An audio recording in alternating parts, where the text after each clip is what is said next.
Morning sunlight spilled into the small house in Portland, illuminating every dust particle drifting in the air. Jonah Whitlock slowly opened his eyes on the old sofa. His body ached after a restless night's sleep. Then a faint sound rose from the kitchen, the clink of a spoon against a cup. Soft footsteps. Jonah jerked upright. He turned his head, and his heart seemed to freeze mid-beat. A woman was standing in the kitchen, her hair slightly tousled, the early light wrapping around each soft strand. On her body was his white shirt, the very shirt he'd tossed over the chair last night. She was making coffee, her movements calm, as if she had belonged to this kitchen for a long time. She turned around. A thin smile flickered at the corner of her lips. "Do you really not remember anything from last night?" Jonah swallowed hard. His voice was hoarse, uneven. "Wait, who are you?" The woman set the coffee cup down on the table, slowly, as if savoring every bit of tension lingering in the room. "The woman whose life you saved," she said gently, like a breeze. "And also the owner of the company that currently holds this house."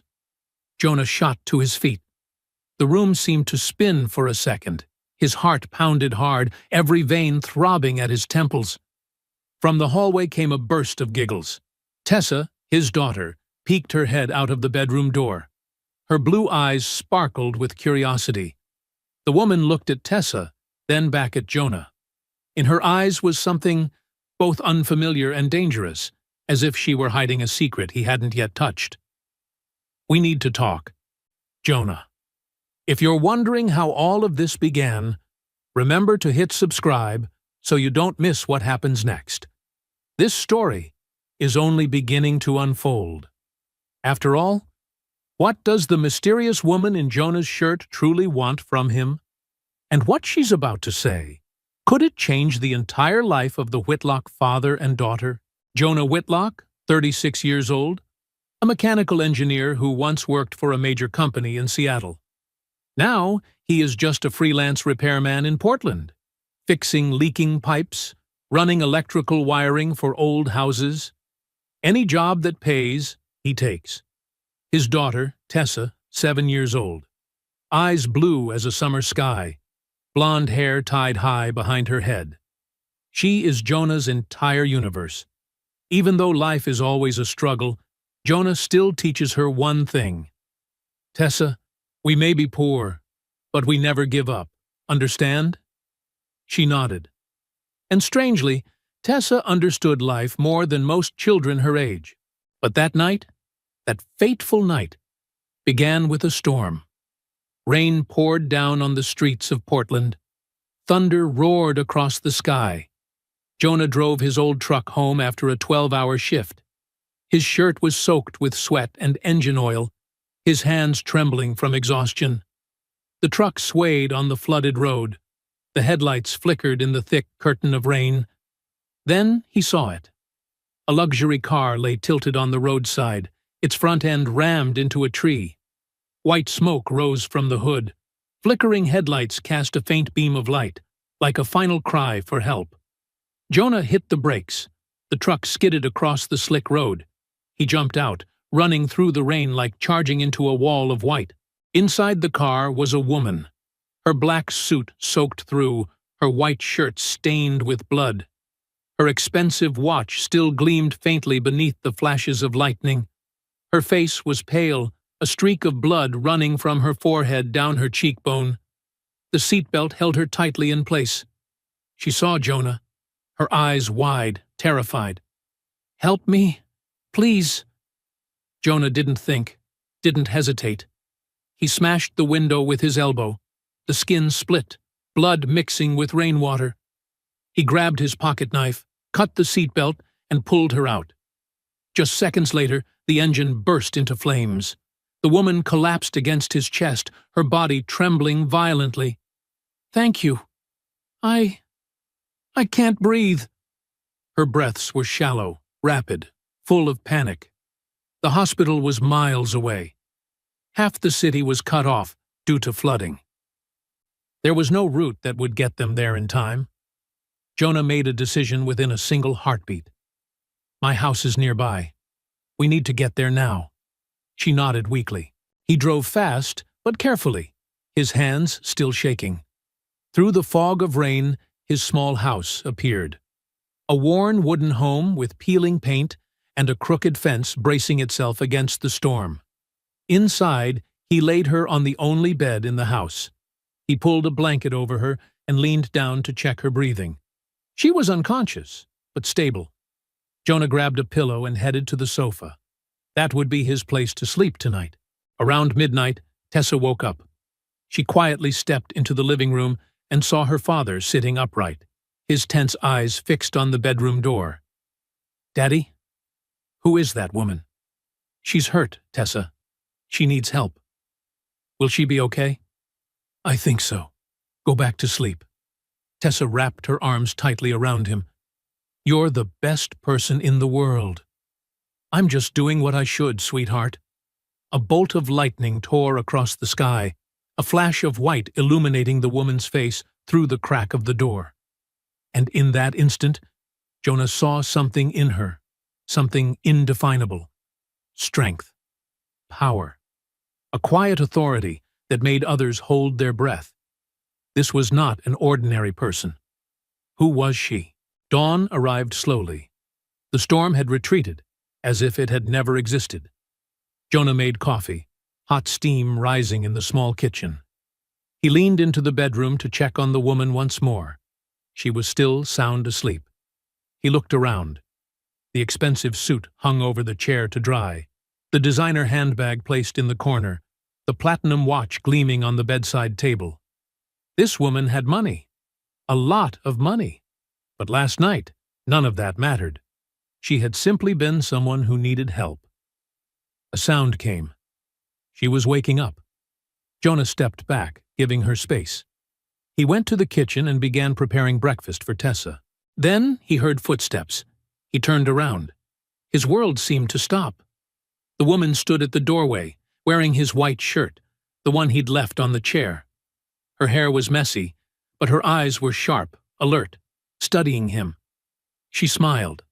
Soft. Intentional. "Good morning." Jonah felt his face burn. "You are wearing my shirt. You left me lying in a pile of wet clothes. I found this." Her voice was calm, confident, even slightly amused.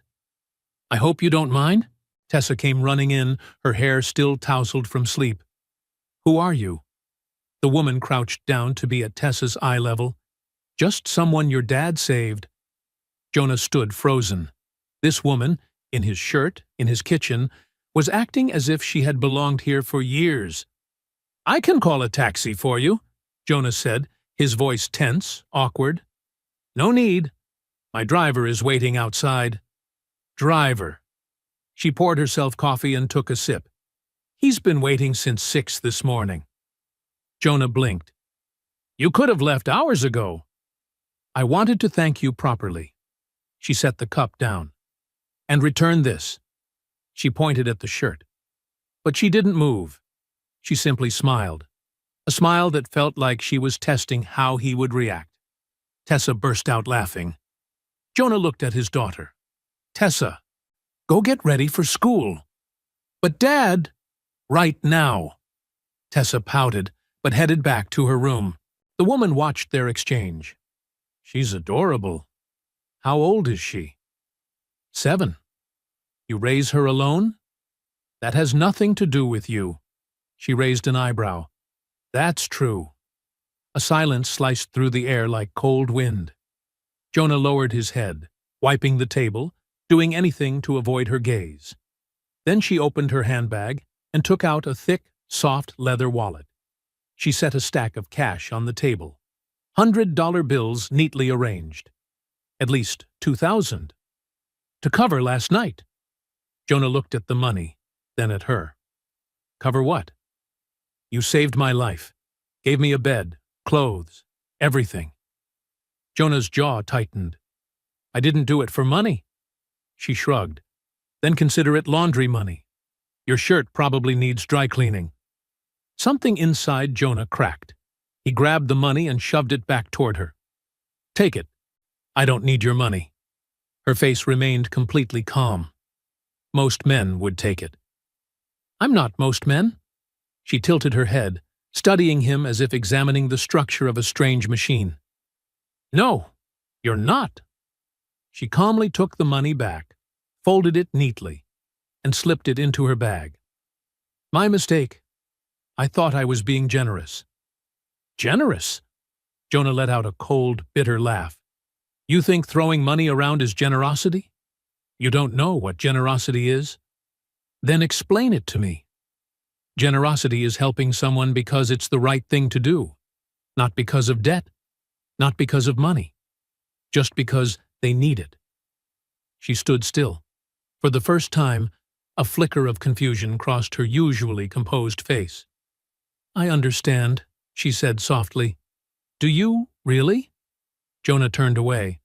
"Because from what I've seen, you just tried to turn a kind act into a transaction." The air between them grew as heavy as stone. Finally, her voice lowered. "You're right. I'm sorry." Jonah didn't look at her. She walked to the door, paused, and glanced back. "What's your name?" "Jonah. Jonah Whitlock." "Jonah Whitlock." She repeated it slowly. "I won't forget." Then she left. The door closed gently behind her. Tessa peeked out with her backpack on. "Is that Daddy's girlfriend?" "No, sweetheart. She's complicated." "I think she likes you." Jonah laughed. "Oh, yeah? Why?" "Because she looked at you the way you look at pancakes." Jonah threw his head back, laughing. "Like I want to eat her? Like she makes you happy." Jonah scooped his daughter into his arms, lifting her up and spinning her once. "You're too smart for your own good." That afternoon, Jonah picked Tessa up from school. They stopped at a small grocery store. He counted the money carefully. Enough to buy rice, eggs, vegetables, maybe a small treat for Tessa if he calculated well. At home, he turned on the TV while cooking. Then he heard it. Breaking news. CEO Aubrey Hawthorne, who survived a car accident last night, returned to work today. Sources say a local resident pulled her from a burning vehicle just in time. Jonah froze. He stared at the screen. It was her, the woman from that morning, now appearing with a commanding presence in a sharp business suit, standing in front of an imposing headquarters building. Behind her was the large logo, Hawthorne Industries. The reporter continued. Ms. Hawthorne declined to name her rescuer, but she did say this. The screen shifted to Aubrey. Microphones pointed at her, flashes firing non-stop. He was kind, humble, and refused to take any money. That is the kind of dignity that cannot be bought. Jonah stood there, wooden spoon in hand, mouth hanging open. Tessa tugged lightly on his sleeve. "Daddy, that's the woman from this morning." "Yeah, sweetie, it is. She's famous. Looks like it. Why didn't you tell me?" "I didn't know either." Tessa's eyes widened. "Dad saved a CEO. That's so cool." Jonah turned off the TV and went back to cooking, but his head was spinning. Aubrey Hawthorne, one of the wealthiest women in Oregon. Known for buying companies, building an empire, crushing competitors. Tessa climbed onto the chair by the counter. "Do you think she'll come back?" "I don't think so, sweetheart." Then he sighed. "But I also hope she does." "I like her," Tessa said matter-of-factly. Jonah patted his daughter's head. Her soft blonde hair fell over his hand. "You like everyone." "Not everyone," Tessa shook her head. "Only the good ones." "And she seems good, even though she looks very fancy." Jonah gave a faint smile. His daughter always had a way of seeing the good in others, even when the world had wrapped them in its coldest shell. Maybe Tessa was right. Maybe underneath that cold, powerful CEO exterior, Aubrey was kind in her own way. But Jonah told himself he would never know that. People like her wouldn't come back to a working-class neighborhood like his. That door had closed already. Or, at least, that's what he thought. 3 days passed. Jonah tried to forget Aubrey Hawthorne. He had work to do, bills to pay, a daughter to raise. But the universe had other plans. He was at Tessa's school, fixing a broken water pipe in the teacher's lounge. His hands were dirty, his shirt stained with grease. Just another ordinary day. Then he heard an engine. Not the kind of engine sound from the old SUVs parents usually drove to the school, but a low, smooth, expensive sound. The kind of sound like a quiet growl from a wild animal. Jonah looked up. A black luxury sedan glided into the parking lot. Dark tinted windows, sleek chrome lines. Clearly, this car did not belong in this neighborhood, much less in this schoolyard. The door opened. Aubrey Hawthorne stepped out. A white fitted suit, high heels clicking sharply on the concrete. Black sunglasses covering half her face. She didn't look around. She walked straight toward Jonah, as if this entire courtyard were her own stage. Parents went silent. Teachers turned to look. Every gaze was pulled toward her. Jonah stood up, wiping his hands on a dirty rag, leaving streaks of black oil on the fabric. "How can I help you?" Aubrey removed her sunglasses, her razor-sharp eyes locking onto his. "Mr. Whitlock, we need to talk." Jonah sighed, his voice edged with weariness. "If this is about money again—" "It's not." Her voice was firm. "It's about the truth." She took out her phone and turned the screen toward him. Security footage appeared, grainy, full of noise, with a timestamp. But the image was unmistakable. Jonah carrying her out of the burning car, his face smeared with dirt, but his eyes fierce. "You saved my life," Aubrey said, "and I haven't even thanked you properly." Jonah shrugged. "You thanked me by leaving. That was cold. So is turning kindness into a business transaction." The air between them grew heavy, tense, full of unsaid words. Aubrey glanced toward the playground behind him. Tessa was running around with her friends, sunlight shining on her golden hair. "That's your daughter. My whole world."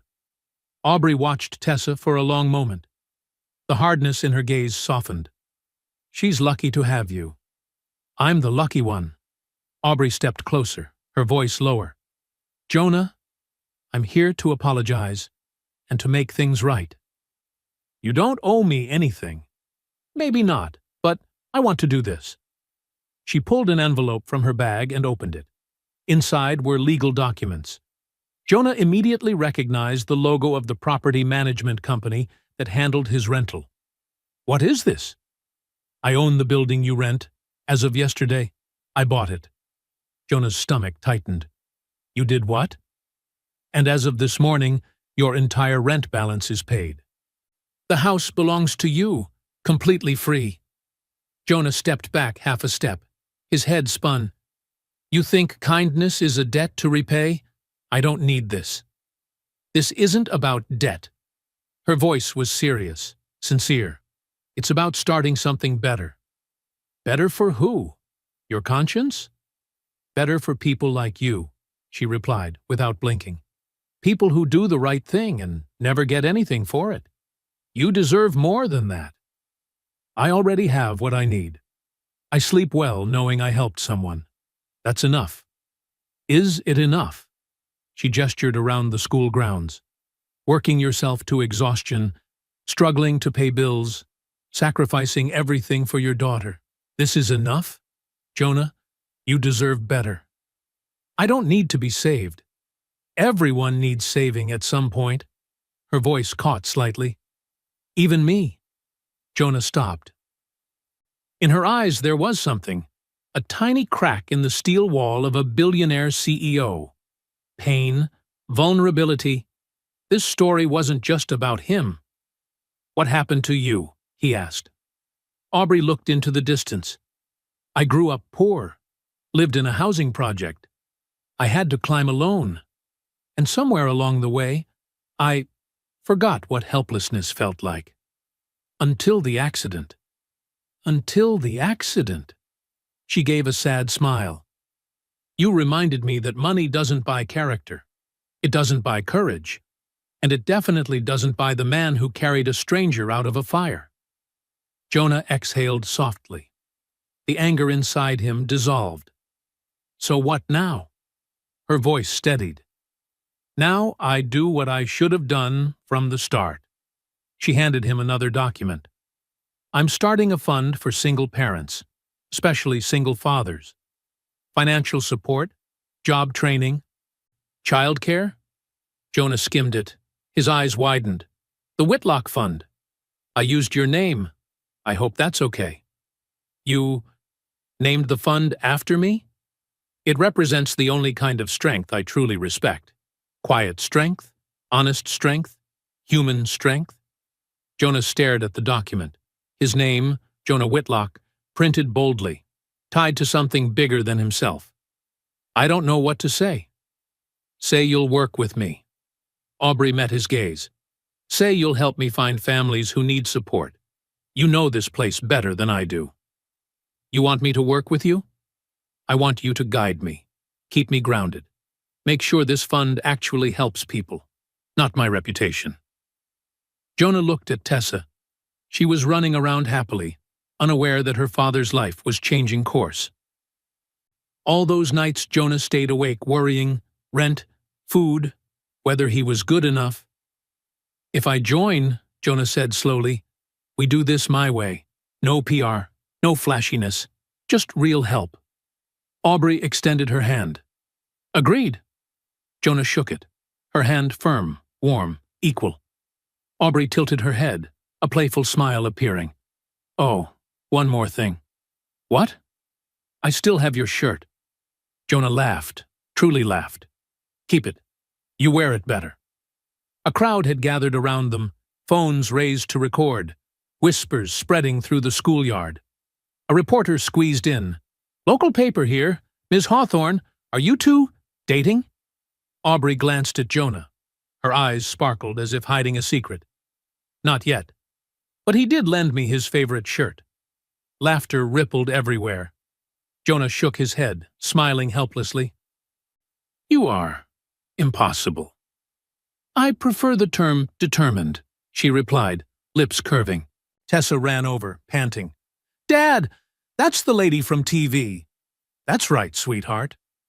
Tessa looked at Aubrey, her expression unusually serious. Are you going to help my dad? Aubrey crouched to eye level, her voice soft. I'll do my very best. Do you agree? Only if you're good to my dad, Tessa said firmly.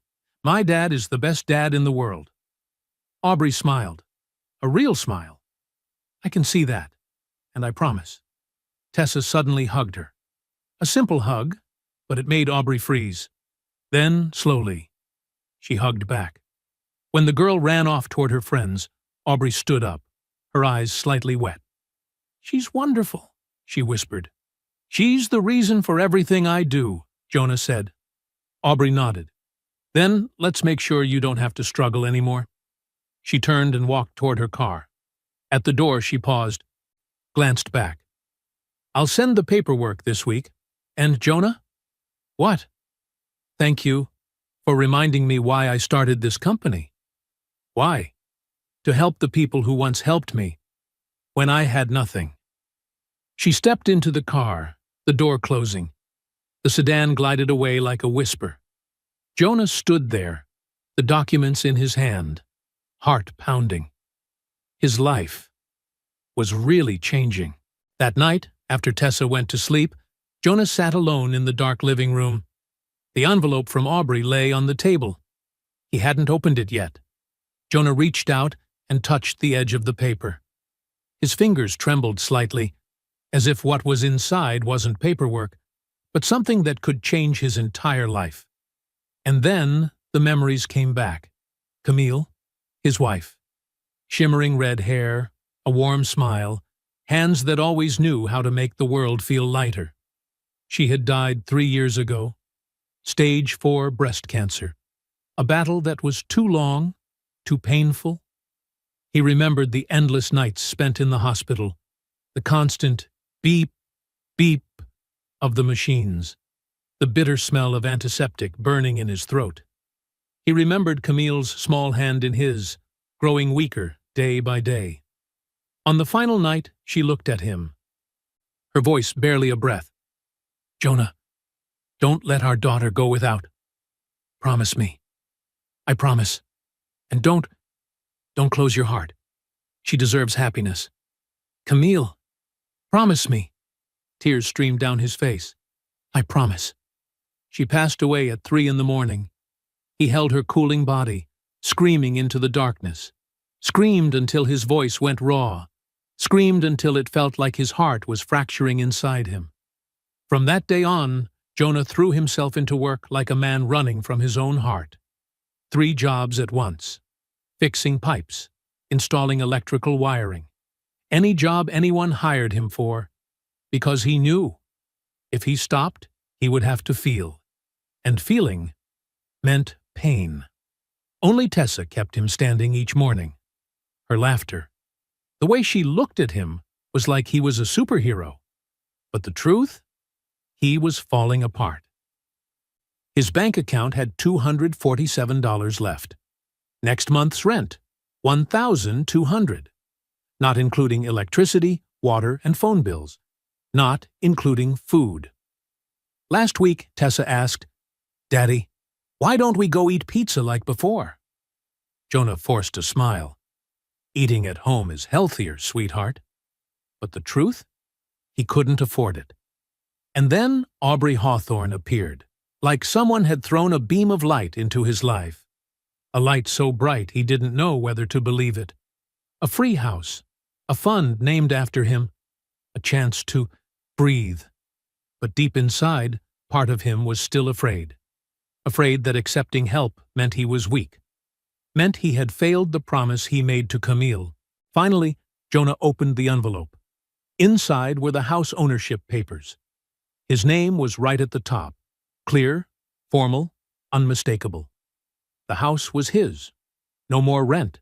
No more fear of eviction. No more storm clouds hanging over him at the end of every month. He bent forward and burst into tears. Not ordinary tears, but guttural sobs from the deepest part of his chest. The cries of a man who had held everything in for far too long. At that moment, the bedroom door opened softly. Tessa stood in the doorway, clutching her stuffed bear. "Daddy?" Jonah quickly wiped his face. "Sweetheart, why aren't you asleep? I heard you crying." She walked toward him, climbed onto the sofa, and curled into his arms, just like she had since she was tiny. "Are you sad because of Mom?" Jonah's tears returned, despite his efforts to hold them back. "Sometimes. I miss your mom very much." Tessa rested her head on his shoulder, whispering, "Mom would be proud of you. You're doing so good." Jonah swallowed hard. "You think so?" "I know so. You're the best dad ever. And now Ms. Aubrey is going to help us. Mom would like that." Jonah hugged her tightly, holding on to the only thing keeping him from collapsing into the abyss. "I love you, Tessa. I love you too." The two of them sat in that warm darkness for a long time, holding each other, breathing together, healing wounds that the eyes couldn't see, but the heart remembered forever. Meanwhile, in the highest penthouse in downtown Portland, Aubrey Hawthorne stood silently before the wide glass window. The city beneath her glowed like a galaxy, beautiful, magnificent, and cold to the point of cruelty. She held a glass of red wine in her hand, but didn't drink a single drop. On the table, Jonah's white shirt was neatly folded, clean. She had washed it herself, dried it, and kept it. Not because she forgot, but because she didn't want to return it. Aubrey lifted the shirt close to her face, the scent of cheap soap, the smell of hand-washing from real homes, real families. A single tear fell, sudden, without warning. For a moment, she was 12 again. Foster home number 7. Dinner was dry bread and water.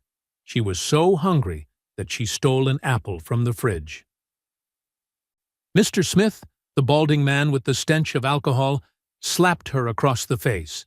"Thief!" He whipped her 5 times across the back. The red welts burned like fire. Aubrey didn't cry. She learned how not to cry from that day onward. Age 14. A group home. The girls shoved her head into a locker, laughing. "You'll never be anything. A child nobody wants." Age 16. Aubrey gave up hope. She slashed her wrist in the bathroom, warm water mixed with red blood into a pale pink. A social worker found her and saved her. But no one asked, "Why are you hurting so much?" Age 18. She earned a full-ride scholarship, business major, studied 20 hours a day. No friends, no dating, no weakness, just one goal: never be looked down on again. Age 25. Aubrey became the youngest CEO in the company's history. Wealthy, powerful, standing at the top of the pyramid. She built herself a fortress made of money, achievements, and untouchability. But that fortress was very lonely. No one loved Aubrey for who she was. They loved her power, her bank account, the Hawthorne name behind her, until Jonah. He didn't know who she was, didn't know how wealthy she was. He saved her because it was the thing a person should do. He shoved money back into her hands because he had dignity money couldn't buy. For the first time in 20 years, someone looked at Aubrey Hawthorne and saw a human being. She hugged the shirt to her chest and cried, sobs from the deepest part of her soul.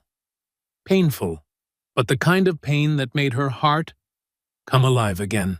Her phone vibrated, a message from her stepmother, Vivian Hawthorne. "I heard about your hero." "Don't be foolish, Aubrey. Men like that only want your money. You're embarrassing the family." Aubrey stared at the venomous words, not angry, just tired.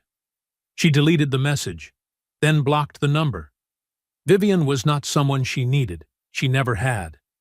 Right now, Aubrey thought only of Jonah, of Tessa, of that feeling of belonging, the feeling she had never experienced anywhere, with anyone. For the first time in her life, Aubrey Hawthorne realized she no longer wanted to return to that lonely fortress at the top. She wanted to move toward the small, worn house where that man lived, and where little Tessa smiled at her as if she had belonged there for a very, very long time. 1 month later, the Portland Convention Center glowed under bright lights.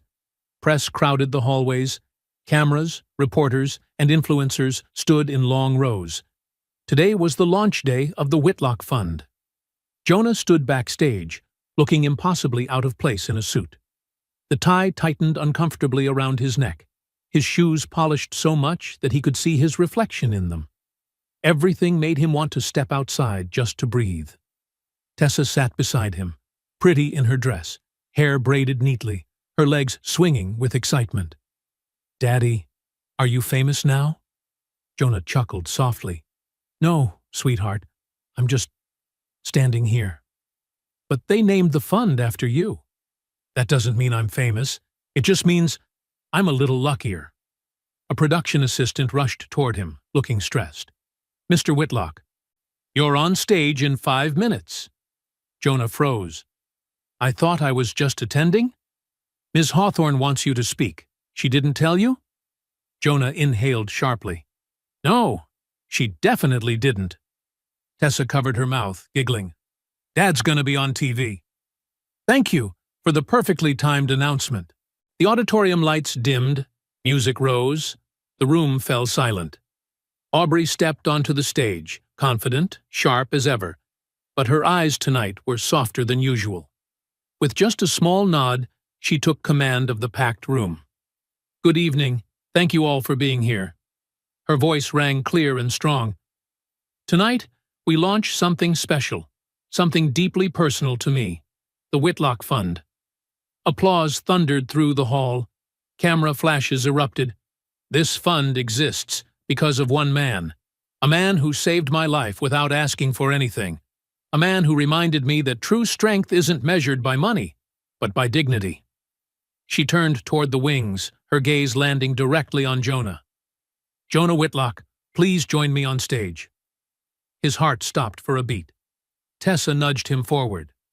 "Go, Dad!" Jonah stepped out, his knees nearly buckling. Stage lights blazing so bright he felt like the entire world was watching his every step. The crowd rose to their feet, clapping thunderously. Aubrey handed him the microphone, whispering, "Say something." He looked at her as if to say, "You're really throwing me into this?" "You didn't warn me." "I wanted it to be real." She smiled slightly. "Speak from the heart." Jonah turned to face the audience. Hundreds of faces, hundreds of expectant eyes were waiting for him to speak. "I'm not good at speeches," he began, his voice hoarse and slightly shaky. "I'm just a repairman. I fix pipes, change light bulbs. That's what I do every day." He paused, took a deep breath, and continued with a steadier tone. "But being a single father has taught me one thing. You don't need money to be rich. You need people who believe in you. You need moments that remind you why you have to keep going." He glanced toward Aubrey, his eyes softening. "That stormy night, I didn't save Aubrey to be recognized. I saved her because it was the right thing to do. But somehow, that moment changed everything." He turned back to the audience. "She could have forgotten me, gone back to her busy life. But she didn't. She came back. She listened. She genuinely cared. That," he paused, "is rare." The entire room was silent, hanging on every word. "The Whitlock Fund isn't about me. This fund is for every parent trying their best each day. The dads are working 2 or 3 jobs. The moms stretch every dollar. The people who feel invisible." Jonah's voice grew stronger, more confident. "You are not invisible. You matter. And now you have support. Real support." The crowd rose to their feet. Applause exploded like fireworks. The auditorium shook. Jonah stepped back, overwhelmed by a feeling he had never experienced before. Aubrey stepped forward, took his hand, and squeezed gently. "Perfect," she whispered. After the event, Jonah and Aubrey stood in the quiet hallway behind the auditorium. The warm yellow lights reflected on the tiled floor, creating a strangely gentle atmosphere after all the noise.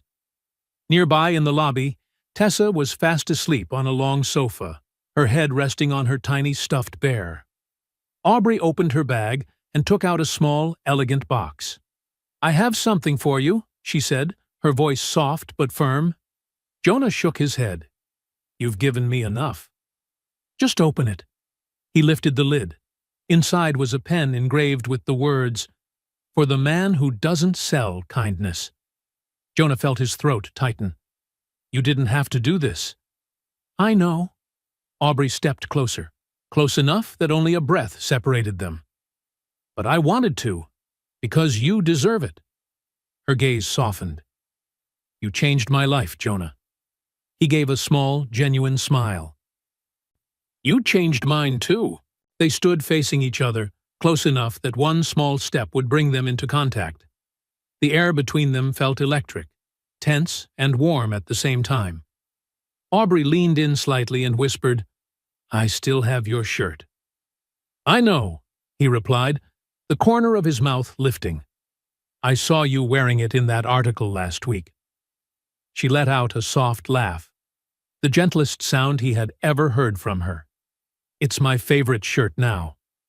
"Mine too," Jonah teased, "even though you're the one wearing it. Especially because I'm the one wearing it." Her smile this time was truly warm, free of the familiar guardedness of a powerful CEO. "You're full of surprises, Jonah." He looked into her eyes. "So are you, Aubrey." Behind them came a clear throat-clearing sound. The event photographer. "Sorry. May I get a photo for the website?" They stood side by side, professional, composed, but their hands brushed lightly at the hem of her jacket. Neither pulled away. Flash. The moment was captured. A moment neither of them expected. A moment that marked the beginning of something real, warm, and very possibly destined. 1 year passed gently, like a dream. Jonah stood inside his small repair shop. The sign hanging at the door read clearly, Whitlock Mechanics, in partnership with the Whitlock Fund. He wiped the grease from his hands with an old rag. This was his shop, small, simple, but tidy and warm. Every corner was the result of years of relentless hard work. The doorbell chimed. Aubrey walked in. She wore the white shirt, his shirt, paired with jeans, and her hair falling softly around her shoulders.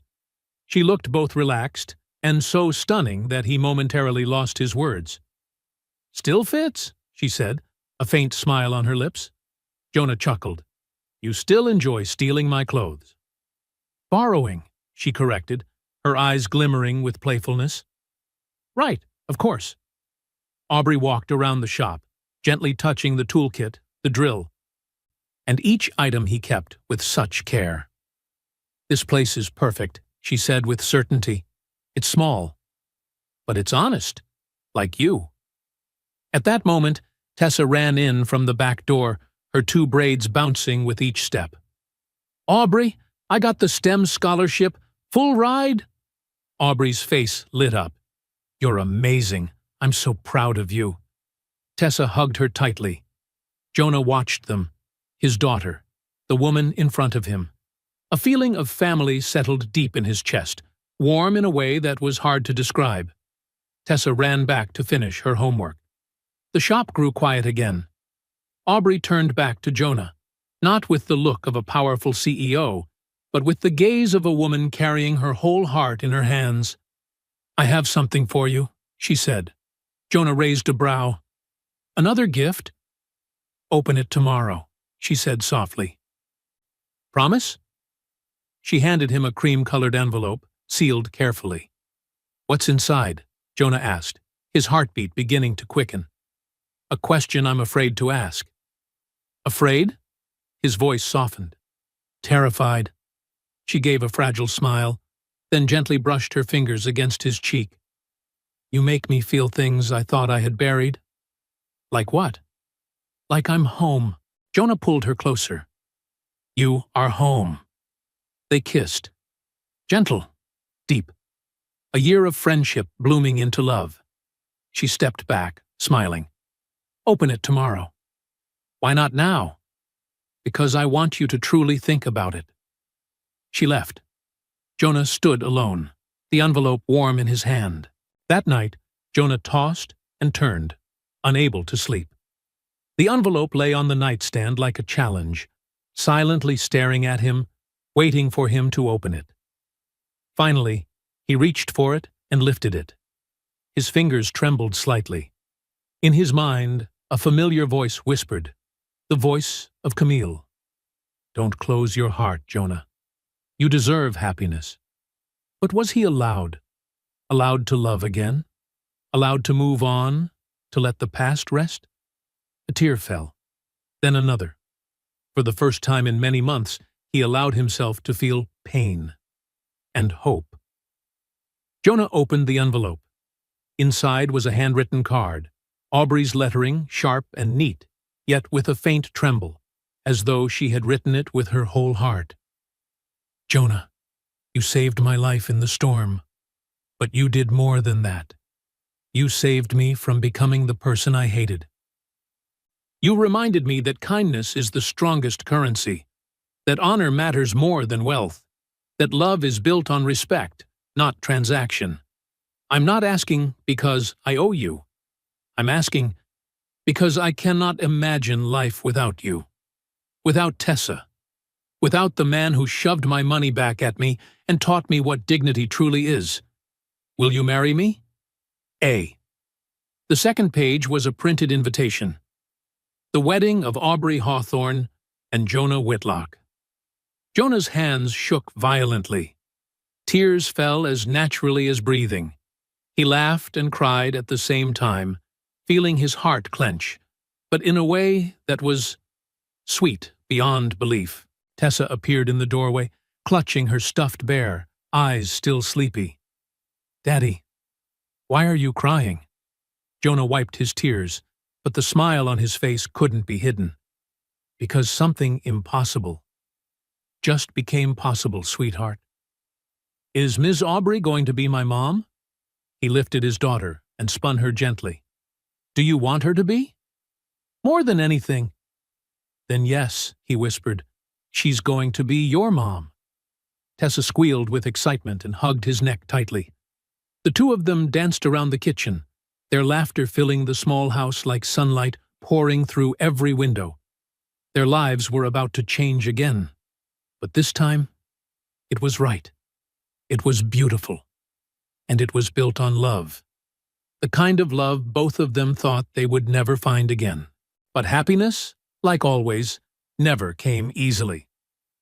The next morning, Jonah's phone buzzed nonstop. Messages, calls, and emails poured in all at once.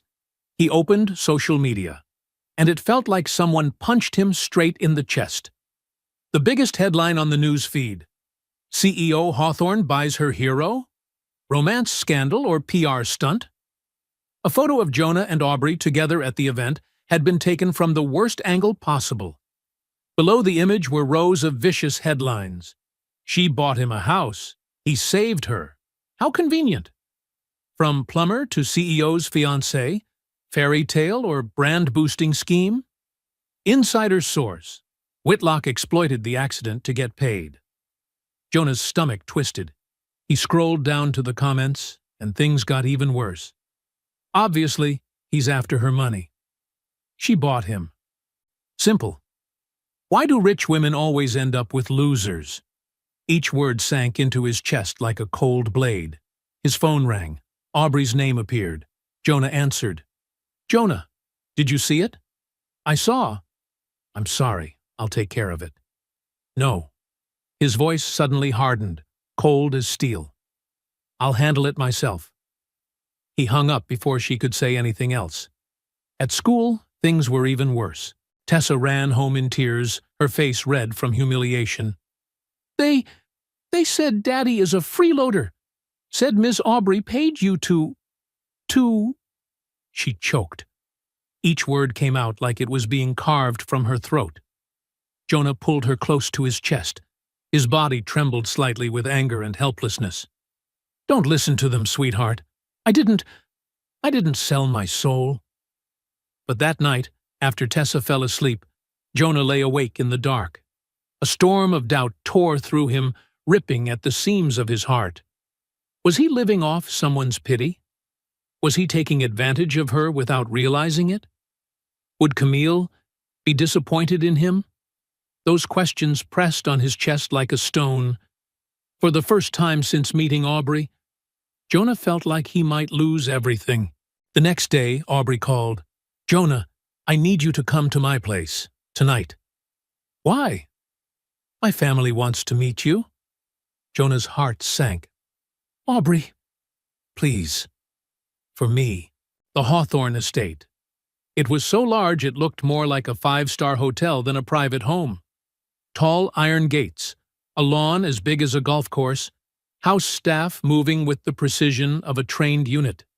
Jonah stood at the door in the only suit he owned. In that moment, he felt like someone who had been placed in the wrong world entirely. Aubrey opened the door for him, a sharp black suit, her hair in a neat bun, the familiar cold CEO expression on her face, but her eyes full of fear. Inside, the dining room was so long that voices echoed back. The table could seat 20 people. At the head sat Vivian Hawthorne, Aubrey's stepmother, 60 years old, perfectly silver hair, diamonds glittering on her neck and wrists, her gaze so cold it could freeze the room itself. Beside her was Derek Hawthorne, the half-brother, 40, an Armani suit, a plastic smile glued to his face.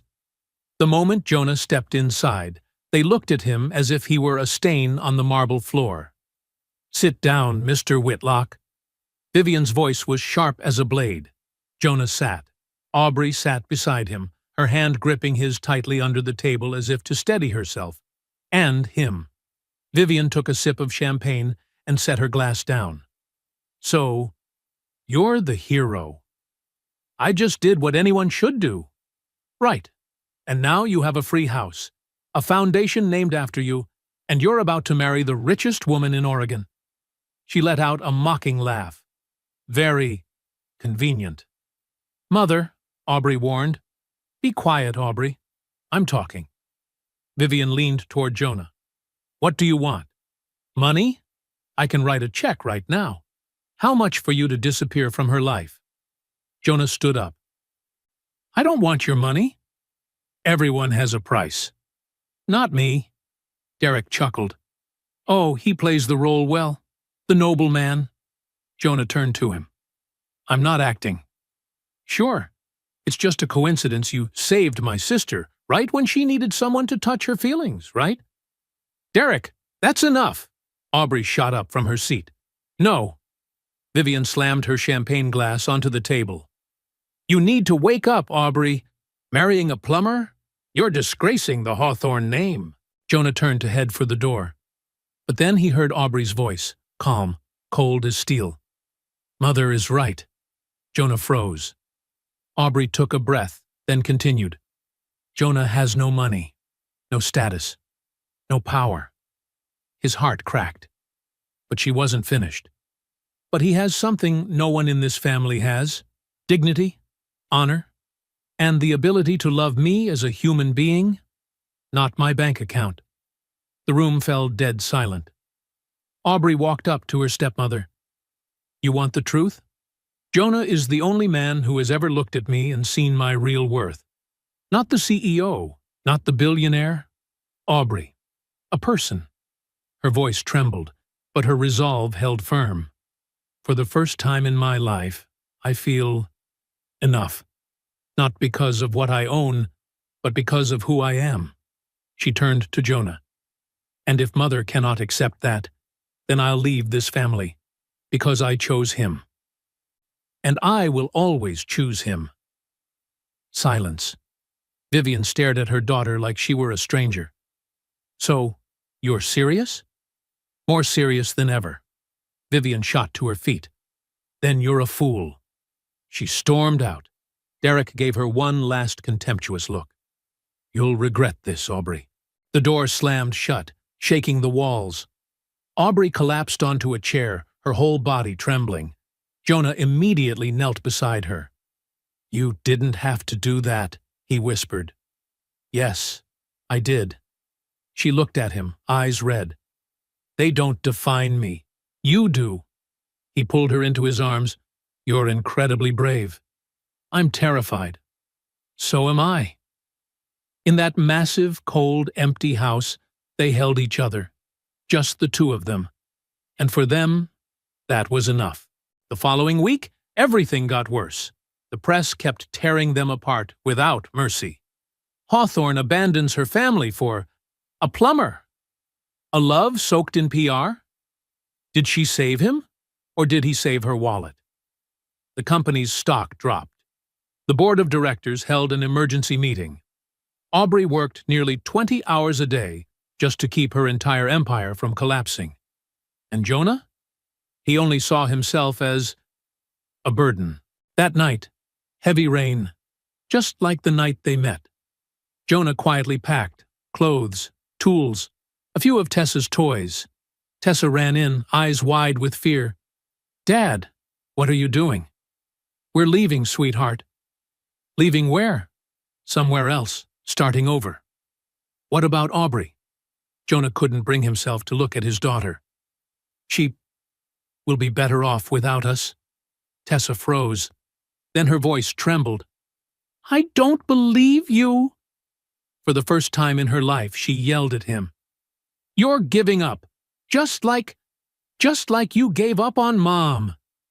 Jonah went still, like someone had stabbed him in the chest. Mom died because she was sick, not because of me, Tessa sobbed. But Mom told me before she died. She said, don't let Daddy close his heart. There are still good things in life. Tears streamed down her cheeks. Aubrey, is that a good thing?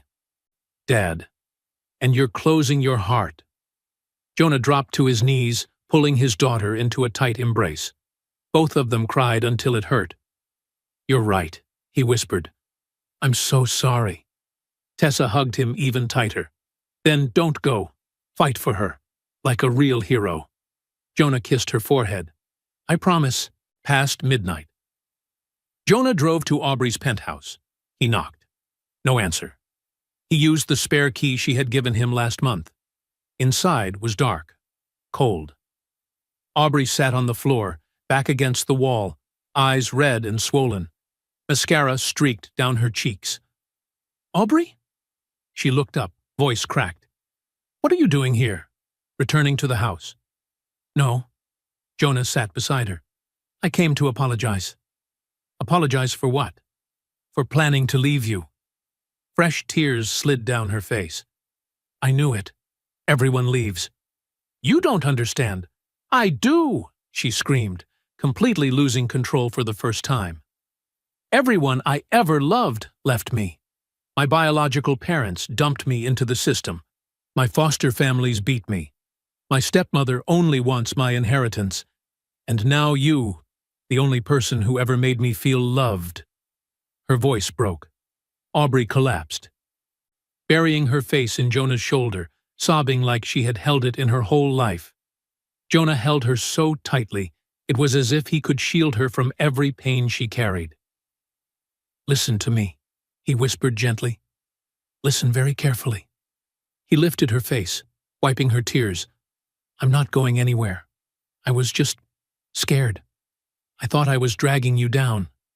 But my daughter reminded me of what Camille said before she died." Aubrey whispered, "What did she say?" "Don't close your heart. Life still has so many good things." Jonah smiled through his own tears. "And you are that good thing, Aubrey. You're the reason I believe I can love again." Aubrey exhaled shakily, her trembling hand gripping his. "Are you sure? Because I can't lose you." "You won't lose me. Not ever." They kissed, deep, desperate, but healing. When they pulled apart, Aubrey whispered, "I still need an answer." "An answer?" "The letter I wrote." Jonah laughed softly, like breathing. "Yes." She blinked. "Yes?" "A million times yes. I'll marry you, Aubrey." Aubrey burst into tears again, but this time they were tears of joy. "I love you." "I love you too."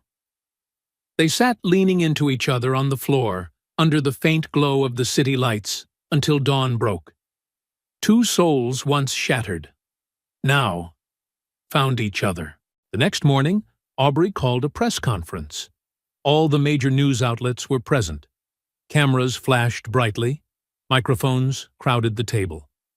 The atmosphere was so tense you could practically hear each person's heartbeat.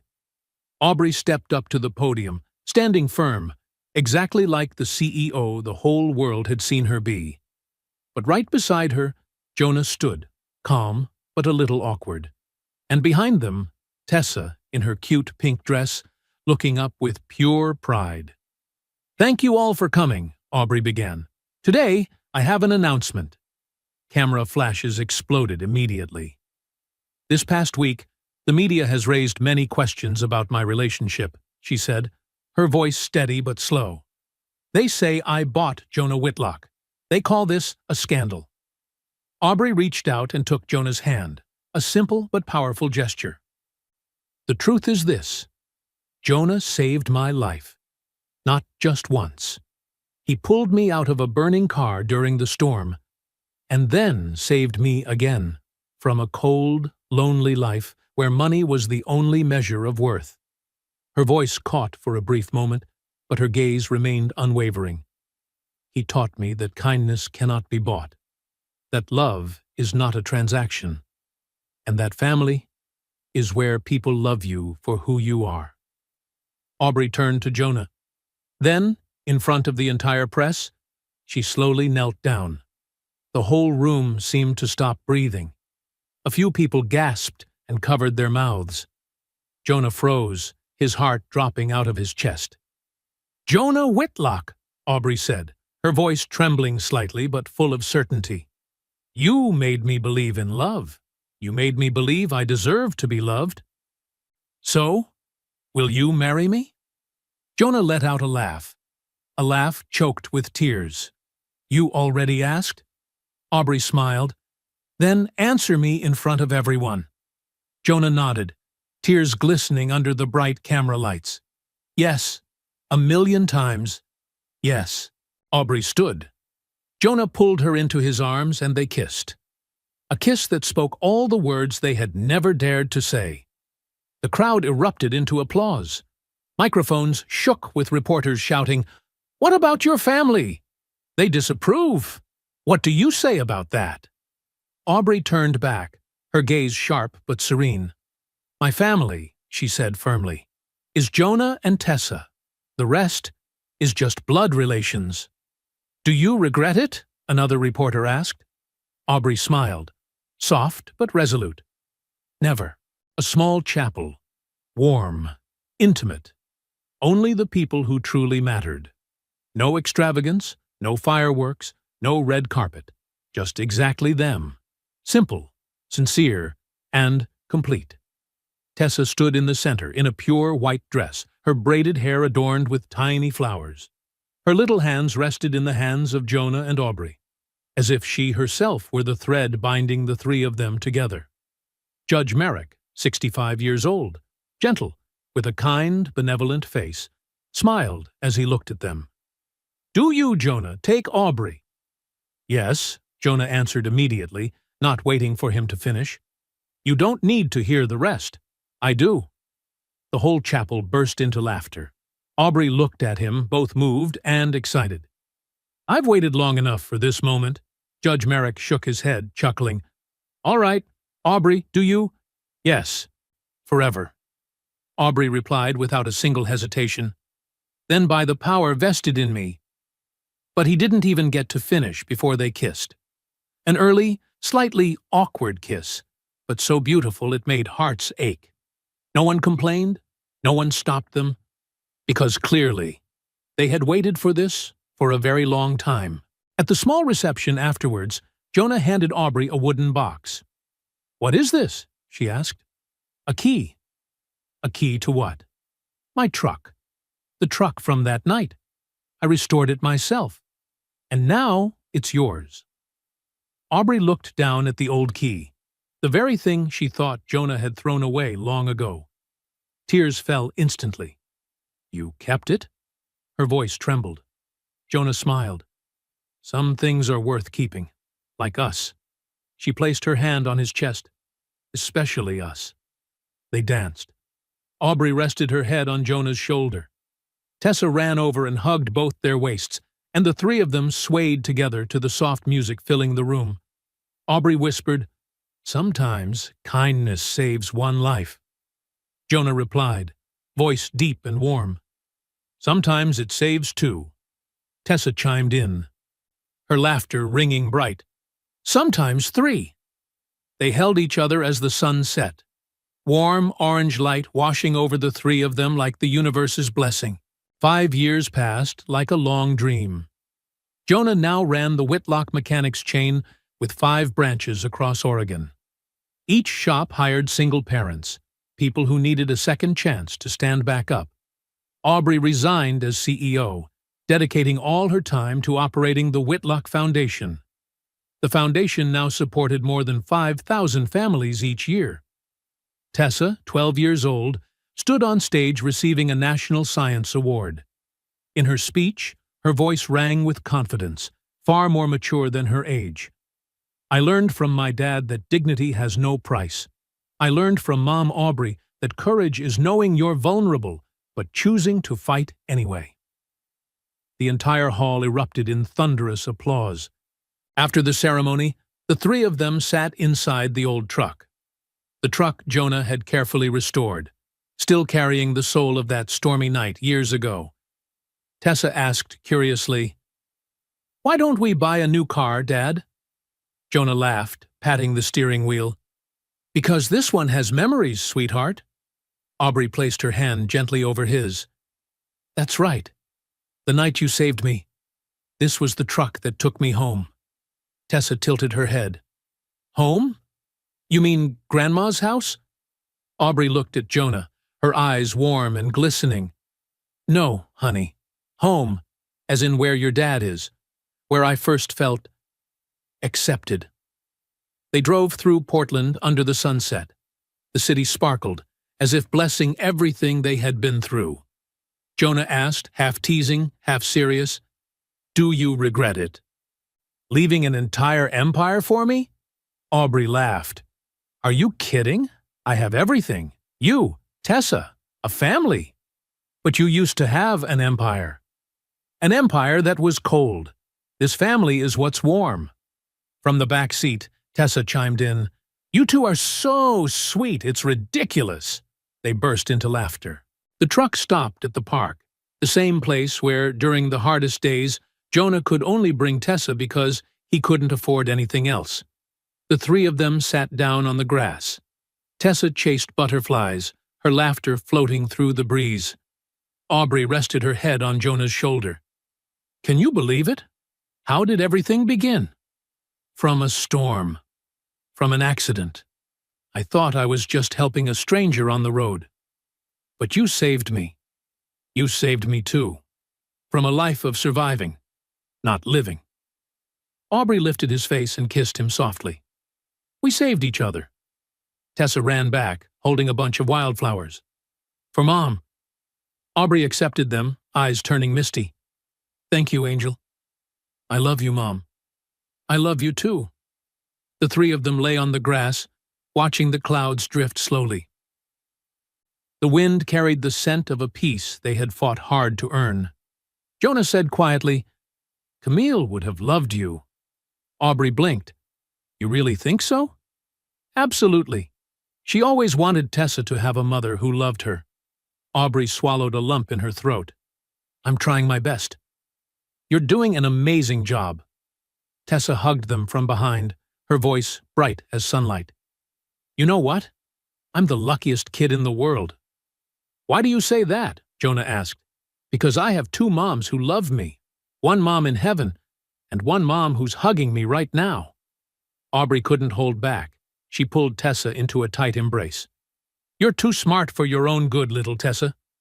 They sat there, wrapped in each other's arms, as the first star appeared in the sky. If you've watched until this moment, thank you from the bottom of my heart. The stories I tell always center on kindness, healing, and the small miracles of life. If you want to hear more journeys like this, stories that make us believe in love, in kindness, and in people, don't forget to subscribe to the channel, turn on notifications, and leave a comment. Which part of today's story touched you the most? See you in the next story. Thank you for being here.